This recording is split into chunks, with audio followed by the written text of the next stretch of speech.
Hey everybody, this is the Master Blaster coming at you from Spray Tech Finishing in Elko, California. Hope you guys are having a great day. Today I'm going to go over the spray equipment I use for conversion varnish.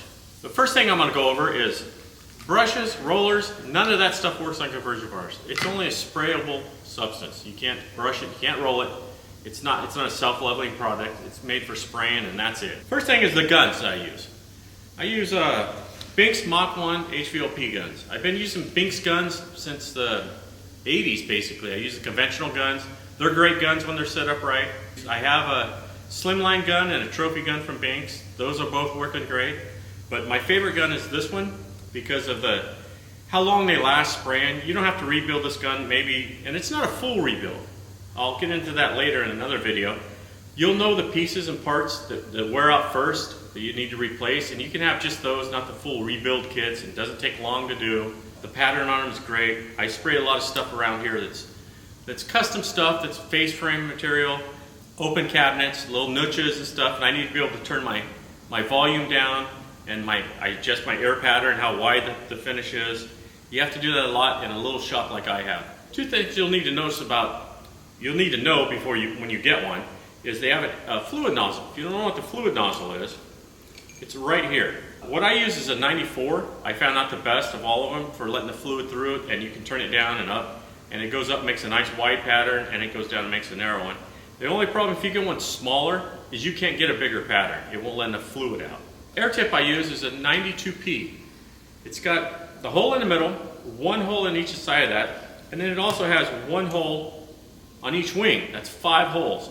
That's the air tip that I use mainly. It's the best one. If you get one any bigger than that with more holes or great big holes, it doesn't break up the conversion varnish, and you'll be fighting that and you won't like it at all. It's not a self-leveling product, so it doesn't work really good. Those are the tips and the fluid nozzle and the gun I use, and I would suggest that setup to anybody that's spraying. Pots we use, I do use a Binks 2.5 gallon pot for my finish. Everything else for the paint and the primer, we use a 2-quart pots. And I like the DeVilbiss pots. I found over the years that I've tried many of those different kinds of pots. I've tried many different guns. These are the ones I like the best out of all of them. The DeVilbiss pot lasts a long time. I had the Binks pots. I used those and they wore out. And I went to DeVilbiss and I like these better. They're easier to clean and they're just like the gun. When you figure out what's wrong with it, what goes wrong with it, it'll take you a couple times. You know what it is. You've got it fixed and you're back in business in 5 minutes. You're not waiting on somebody to come fix it, nothing. You're going. The guns are ready to go out of the box as long as you have the right fluid nozzle and right air tip. These are also, but there's one thing you need to do to it that I suggest, not the manufacturer. You take off the lid, they have this little check valve in there. And that's to keep the fluid from going up into your system here and plugging it up. Your diaphragm, you have a diaphragm here, and your gauges. You take it apart, and you safely poke out that little ball and spring out of there, put it back together and put it back on there. And that's going to save you a lot of frustration from it stopping and why isn't it getting fluid out the end? Well, it's not because it's not getting pressure in the pot. The other thing is you're going to want to use these little splash guards. They keep you from getting finish up on the top, on your threads, around the top and in this. And you're not going to be fighting, your gun breaking down all the time and not working. That's pretty much it with these. They're pretty simple. Both of these are pretty simple things to use. It takes a while to learn how to adjust the stuff, so everybody says I make it look simple and they come in here and I show them and they're acting like it's real hard. But it's not that hard after you get used to it. The other thing you want to do is we make all of our own lines. We replace all of our own lines. All of our maintenance is done by us. You want to get an air regulator. The regulator on here regulates both of them basically. You'll want an air regulator on here that does the fluid because it'll turn the fluid down really low. Air has to be higher, so you need an air regulator on your gun. Any air regulator will work. I like the brass ones. This isn't one. But you'll see some of them are better than others. Some of them when you first pull the trigger, it's got all the pressure there and you're like, what the heck?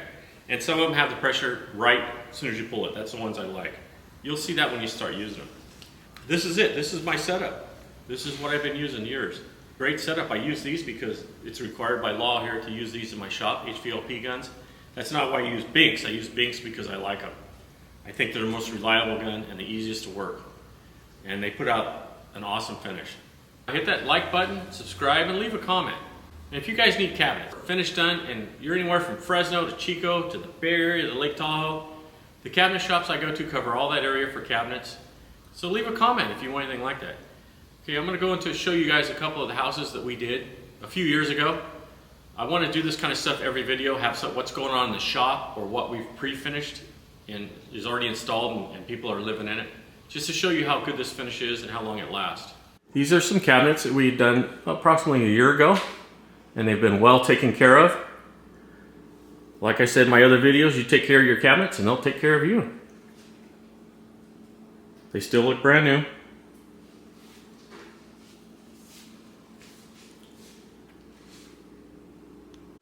Alright, this is a kitchen we did approximately 5 years ago. It was originally had a brownish reddish stain on it. It was out of alder. So we came in, we painted it, we changed the handles on it to give it a little updated look. And you can still see it looks really good. The doors, see how the doors look? Nothing on them, looks really good. Here's the basis.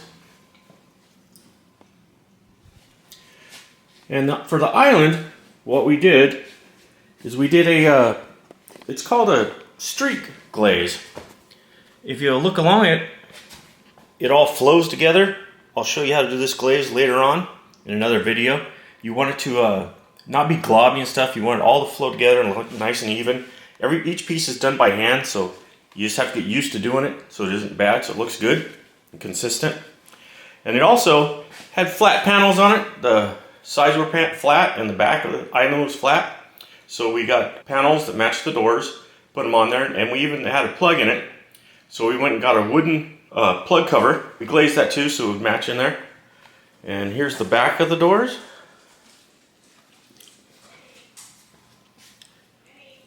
And here's the other side. Remember, this is like 5 years old.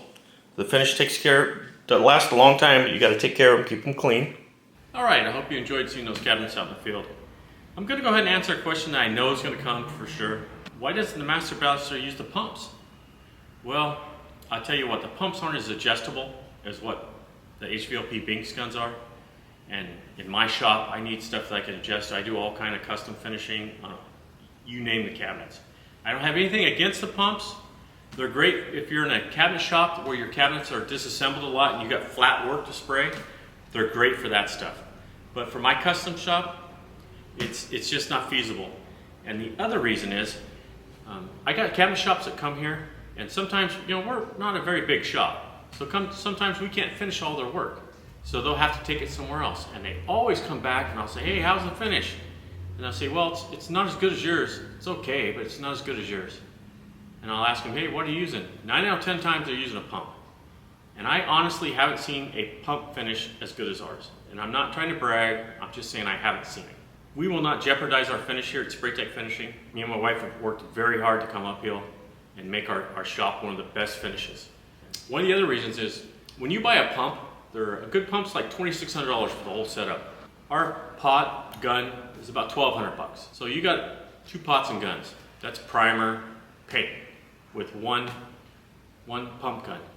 If you're gonna use a pump, you better get 2, otherwise you're gonna be flushing your lines out every time you change from primer to paint.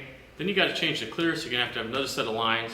Well, that takes care of our 2.5 gallon pot and gun. Enough rebuild kits to keep your stuff going for years. And when you got a pump, most likely most cabinet shops and stuff, finish shops aren't able to rebuild those pumps. I'm not, and I do all my own maintenance here. I can't do a pump. And I'm not gonna wait on somebody scheduled to come out, I don't have time for it, to come out and rebuild my pump. That's the reasons I don't use pumps. I feel, and it's me, that the finish is not as good. And also, I can't wait on somebody to rebuild the pump. I need to be able to do everything ourselves in the shop. We need to keep going. We got people, we're little, and we got a lot of work.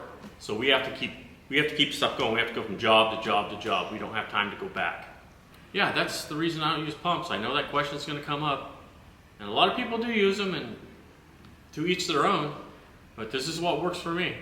With that being said, Master Blaster, peace out.